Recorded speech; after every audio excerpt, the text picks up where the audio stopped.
When deep sleep falls on you, there's a world of dreams waiting to be unwrapped. It's a puzzle waiting to be solved, a dream unfolding, parable of the night. Join us on a journey as we unwrap the mysterious messages found in divinely inspired dreams. This is Dreams Unwrapped. Hello, and welcome to Dreams Unwrapped, where we unwrap dreams and supernatural events. Today, I have with me my friend Joy Kelly. We're so happy to have her here, and she has so many amazing things that are part of her life. She came from being a single mom to starting a business to having her own cooking show.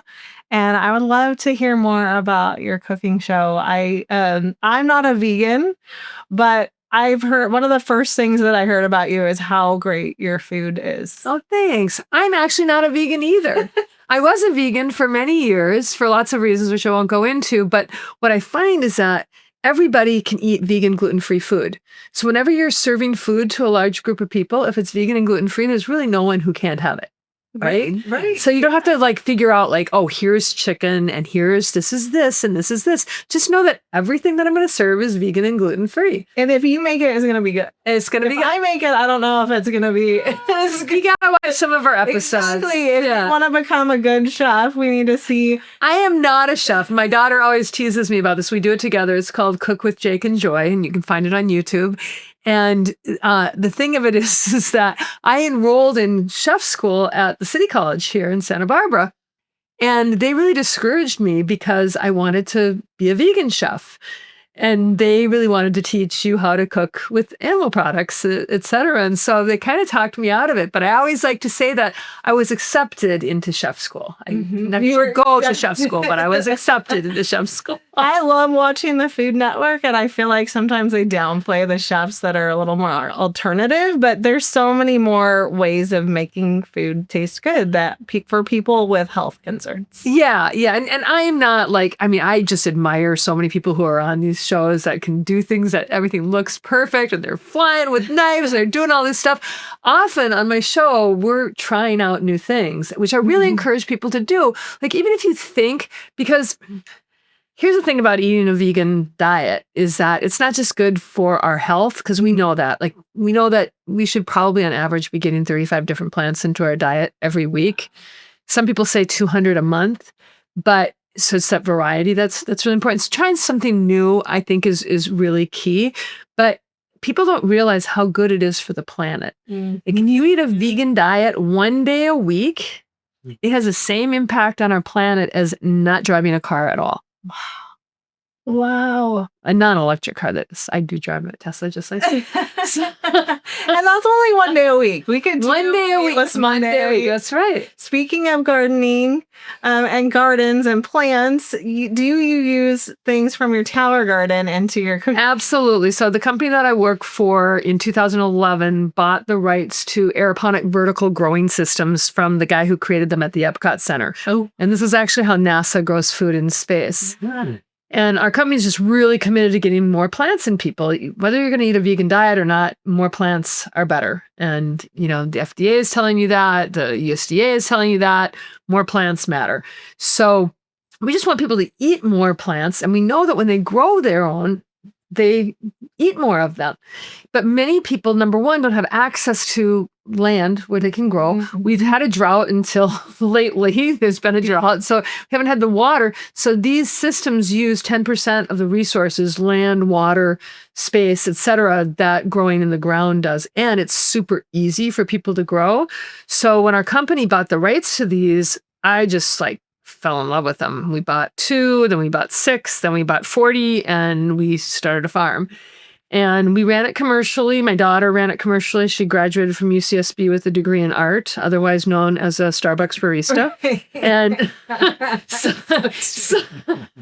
so it provided a job for her. And she was able to come out of a Waldorf education where she had been gardening and was able to run this farm commercially with a week's worth of training.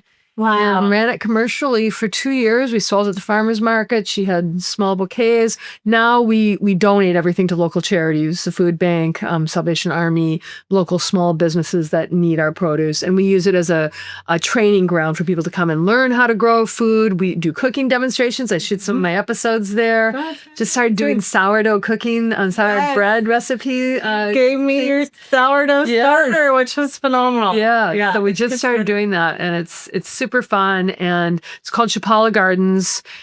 We have just a variety of things that we do there. So yeah, it's great. That's lovely. So great. Well, I want to dive into these 2 dreams that you had. Joy, I think you sent me 3 dreams separately, and we were noticing some connections between 2 of your dreams. And can I just say something fair? We know each other socially and casually, and you didn't know that I knew that I dreamed a lot. And I didn't, which is so funny. And Joy didn't know that I interpret dreams. No. And I just had this sense to ask you to be a part of the show. It was so weird because it was in a week that I was having a bunch of dreams. And I used to see a therapist that wanted me to write my dreams down, and I did that diligently. And I don't do that anymore. And I always think, and probably a lot of people are like this, that I'm going to remember that dream in the morning. And you don't. Right. You know, so it was so interesting when you asked me about this. I started paying attention to my dreams that week. Yeah. So I had some pretty intense ones. That's a principle that if you honor your dreams, that you have more of them. If you write, and writing them down shows that you honor them, that you're open to spirit to be able to tell you. We believe that dreams come from the spirit realm. There's a Jungian side, and there's some more psychological interpretations, but more of the interpretations that we do are more spiritual and spiritually connected. So we really feel like that there's messages coming from God or spirit that wants to tell us what we should do or warn us about things. And so that is usually kind of the approach that we take with dream interpretation. I'm excited. Yes. Okay, so I want to hear about the dream that you had. This is funny because we play tennis together. So I thought, am I too close to this? But I don't think this is about tennis. It's not really about tennis. So but let's start with the tennis dream. Yeah, so that was a really weird dream how it started out. It was really light. I was going to pick up cases of tennis balls from some country club. Every year we have a tennis luncheon. I think you went to last year's, yeah? Yeah. So we do a tennis luncheon, but it doesn't happen until June. And I'm having this dream in January. And I have to go pick these tennis balls up for this luncheon. And I'm going to a tennis club that I'm not familiar with at all. And as I drive up to it, first of all, I'm wondering, why am I picking these tennis balls up now? And we don't need them until June. Second of all, I noticed the whole place is under construction. And it's just a mess. I'm just like, this is kind of crazy. And so I find the woman that's supposed to be the person who's going to give me the tennis balls. And she goes, I have no idea where they are. This place is a mess. Let's go look. We'll see if we can find them. But I just don't think we're having luck. And it's just, and so we're going through this thing. And like I said, it was all very lighthearted. And it was this country club under construction. But then suddenly we can't find the tennis balls. And then suddenly I'm transported into this kind of daycare preschool facility, and I'm there as an observer / volunteer. And there's one little boy who's really rambunctious, and I'm not really helping at all. I'm just kind of there. And the boy is really rambunctious, and I notice that I'm just going to start to cry because they're disciplining him by shocking him. And then it turns out that that's how they're controlling all of the children that are in the daycare. He just doesn't seem to get bought into it. And so he keeps getting shocked. And it doesn't make him more or less rambunctious. He just keeps getting shocked. And at first, I thought, is this related to my grandson? But it didn't have anything to do with him. It didn't feel like it did anyway. And finally, I couldn't take it anymore. And it just reminded me of other volunteer situations that I've been in where I just I can't take the plight of the people that I'm helping. And then I can't do this anymore. And I left without tennis balls and without completing the Well, and it's interesting the world of dreams, how they transition from they take you from one place to another. But I think when I read this dream and when you wrote that you woke up feeling sad. And it's just stayed with me. The sadness has just stayed. Like if I think about it, it's just like, and yeah. Yeah. That, I'm going to speak about this more later. And it really just shows your heart for injustice, which I'll share about later. But tell me about your second dream with your grandson, Jameson. Okay, so my grandson, Jameson, he's 3.5, and he's quite the spirit. His dad is a pilot, and he thinks he can drive just about anything. And he does. And he likes to get behind the wheel. They let him drive up the driveway, and he's got 3 vehicles of his own that are electric that, they were either remote control, but he can drive them. And so whenever you get into the car in a situation where he feels like he can drive, he wants to be behind the wheel. And he's kind of crazy. He does this with boats as well. So in this dream, it seemed like I was in Seattle, and it seemed like he was, for some reason, sitting on my lap, steering my car. And just like it really got to a place that it was out of control. And I just was like, Jameson, you cannot do this anymore. You cannot. But then suddenly I was on I have an SUV, a sport utility bike. That's an extended version. An SUV. And so suddenly it was my SUV that he was on trying to steer, and it was getting really out of control. And we were in this construction zone all of a sudden, which was great because I didn't have to be in the middle of this freeway, which is what I thought I was. And somebody helped me in this construction zone to get him off of the front of my bike and onto the back of the bike, where I could then maneuver and go on. Okay. Yeah. Okay. Those are powerful dreams. Has anyone told you that you have a gift? Like anyone talked about spiritual gifts that you have, or? I think we all do. Yeah, I do. No, I mean, I just think that we all have infinite intelligence streaming through us and around us and in us. And, I think we all do. Yeah, I think we all do. And not everyone taps into that, but there's something that you can tap into that I think other people don't have that awareness, and you have a lot more openness right now. And how I play tennis. Yes, it is. It's no thinking, less thinking. I'd love to hear you guys' thoughts about the dreams. I think there's the commonality is that that you do have a compassion, and I think this is showing you the dreams are about the first dream, at least the tennis dream, is about looking beyond the surface level, and that there's injustice in places. And I think you're going to be in key part in seeing and maybe doing some work to solve that. So it's showing you how that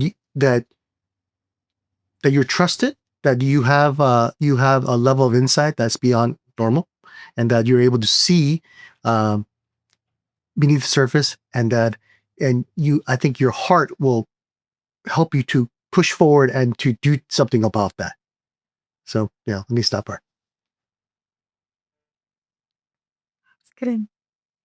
Yeah, I think there are a few things that stood out to me in both dreams. A few different themes. One is just both having a learning environment. So sometimes a daycare is not just for watching kids, but sometimes there's a learning environment. Same with Jameson, he was in a learning environment. But it's not about Jameson to me or the kids necessarily, but people that maybe don't have as much experience and the way they're treated.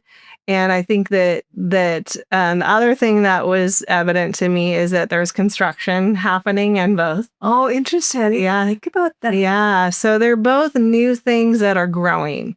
They're both things that are there's a foundation being laid.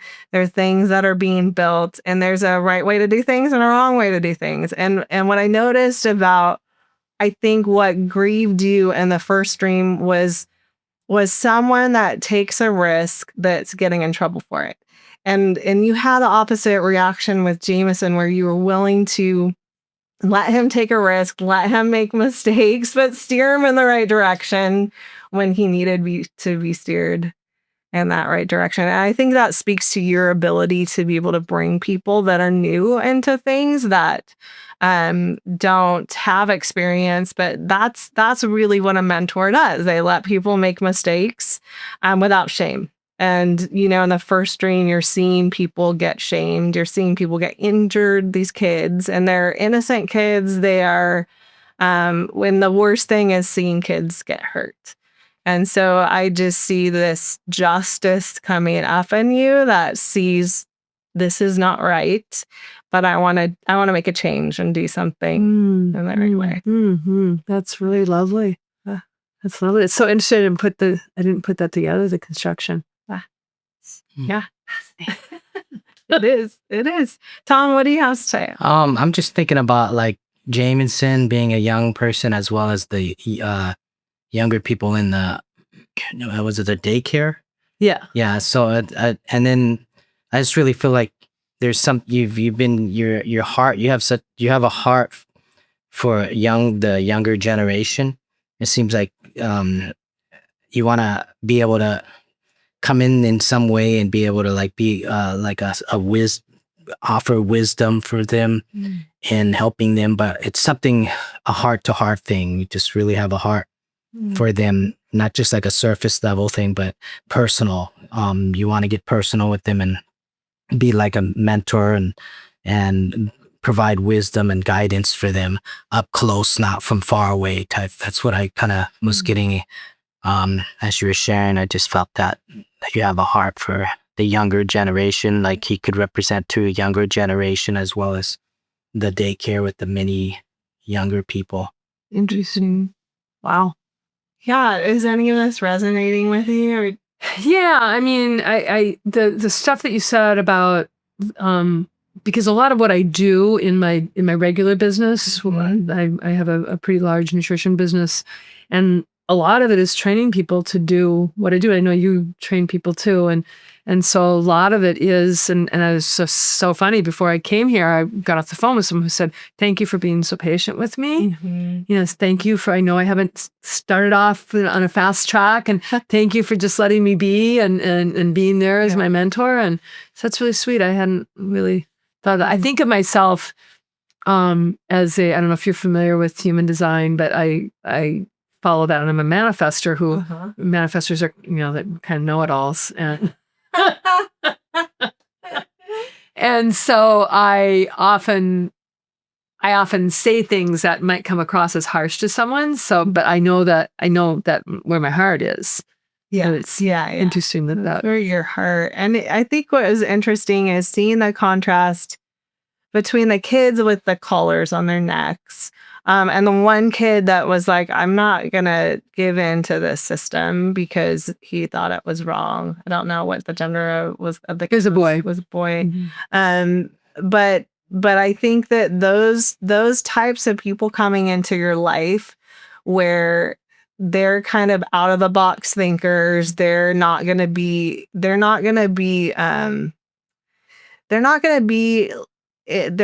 do well in a learning environment where things are black and white. And I think that there's something about you where you appreciate those out of the box thinking situations, and you're hurt by when their creativity is squashed. And I think there's something in you that allows to foster creativity and out of the box thinking. Cool.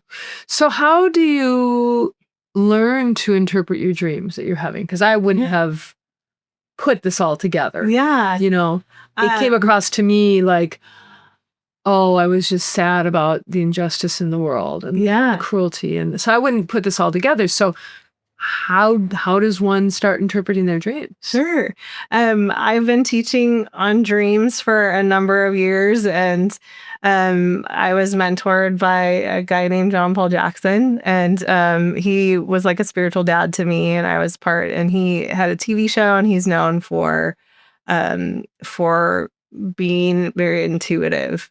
And so really the first thing for me is my connection to spirit, my connection to God, my spirituality. And so a lot of interpretation for me comes from the sense that I have spiritually. And then there's principles to interpretation that I've learned from him along the way. And that we teach too. So, understanding symbolism, understanding that dreams are a metaphor for something else. So, and people and dreams, we had an episode where we were talking about names and dreams. And sometimes those people are actually a symbol for an idea or characteristic. And so really, when it comes to looking at metaphor and looking at symbolism, I'm looking to see, what is the dreamer's dream language? Tennis is your dream language. So when I looked at this dream, I'm like, okay, Smear is talking to her in her dream language. It's tennis. And I thought, okay, is our tennis club under construction now? Is there a woman that's part of it? So, that clued me into this dream not being about tennis normally. And then just looking at dreams in the context, looking at those symbols in the context of what's happening in the dream. That's how you put the metaphors together. So does the tennis have anything to do with that dream? No. Just the construction? No, I think, sometimes I call this a soul part of your dream. Sometimes there's a spirit part where I believe God's trying to say something. And sometimes we, in our thought processes through the day, I can go through a dream and see what part is me, what part is just kind of my process and analyzing things, and what part is a message being communicated. And so I looked at that, as some of the soul pieces, maybe the stress, tennis and the stress of having to get something done, that you're trying to maybe get something done, and your body was working through that. And then that made room for spirit to come and talk to you and give you a deeper message. Like, Joy, you operate at a high level, many things, and I don't think you realize it. Like, your perception is really high.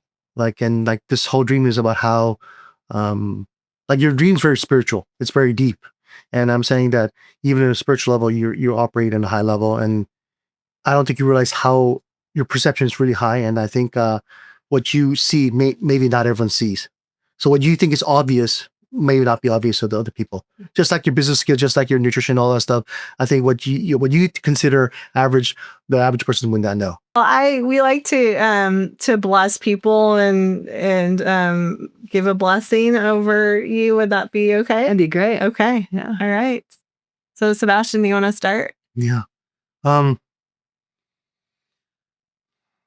So Joy, I bless you. I impart divine curiosity to really seek the metaphorical thinking, a way of seeing things in a different spiritual way. That I pray that you would have divine creativity to expand your business, expand your channels and all of your business empire, and just bless you and be able to really pass it on to your next generation, like Jameson and other people. I think that you had a hard life, and I think that made you stronger. And I pray that you would be able to pass that strength, that tenacity to other people. That'd be great. So I bless you in that area. Thank you. Okay. And Joy, I just want to bless you as well, with your connection with the Creator, with in revealing your destiny in life. It's never too late to step into a fuller destiny in life, and as long as we have breath in our nostrils, we still have opportunity to step in. And I just bless you with that you'll just connect with the source of all your DNA, your gifts, your talents, your abilities, and that you'll be able to bring a great expression of your purpose on earth. That people who come across your path would just be touched by the light, and they'll know and feel, not just know and but be intellectually touched, but actually have the feeling of love And I just bless you in that and believe that you're going to step into that fullness of that. And I just bless you and your daughter, your relationship. It's your daughter who does do a cooking show. Yeah. I just bless you and your daughter as well. And just the expression you put forth out there working with her, as your own daughter and stuff, and you show the love of a mother to the daughter. And I just want to encourage you and bless you that's right there is just a incredible image to a world that has a family structure being destroyed and falling apart in many different ways. You're like a restorer of the bridge, kind of like a broken bridge. That's what part of your destiny is, to bring that restoration, that bridge back together. Bless you. So sweet. Yeah, thank you. Thank you. Yeah. And I just want to bless your spirit to spirit connection with Creator, that when you have dreams that you can hear what the message is and you can understand, and that you can hear Creator's voice to tell you and guide you in all things, and not in all truth, the spirit of truth. And I just want to bless you to prosper in all the things that you do, that that prosperity comes from spirit, and that there's intention for you to have good, and that Creator's intention for you is good. And I want to just continue, like Tom, just to bless you and your relationship as a mom and a grandmother, and with your show, and just being able to work together with Jake, and bring Jameson into it, and your husband, and just that family dynamic. And it's just really beautiful. So lovely. Yeah. Thank you. Yeah. I'm so glad that you came. I know, me too. So much emotion. So great. Nothing that I expected. It was really awesome. Good. I'm glad you came. Well, Actually, let me add one more, yes. because what Tom said, I feel like I want to add to that. Like a transition from a light bearer to light bringer, wow. where you reflect the divine light more, and that you be able to be a shining light, and that you, again, for future generation, that you be a role model. So that's your net. Yeah, thank you. That's really beautiful. Yeah, that's so important. Just that is so heavy on you, just being able to impart to future generations, to influence them and bring out creativity, not squash them, but that's like your mantle. You're gonna run with it. Thank you. Yeah. Wow. Well, this was such a touching show, and so glad that you guys got to be a part of that by watching. And this was the next episode of Dreams Unwrapped. Thank you for joining us. We'll see you next time. Dreams Unwrapped is a ministry of the Wellness Media Group. To learn more about our classes, retreats, books, and podcasts, please visit us at springswellness.org.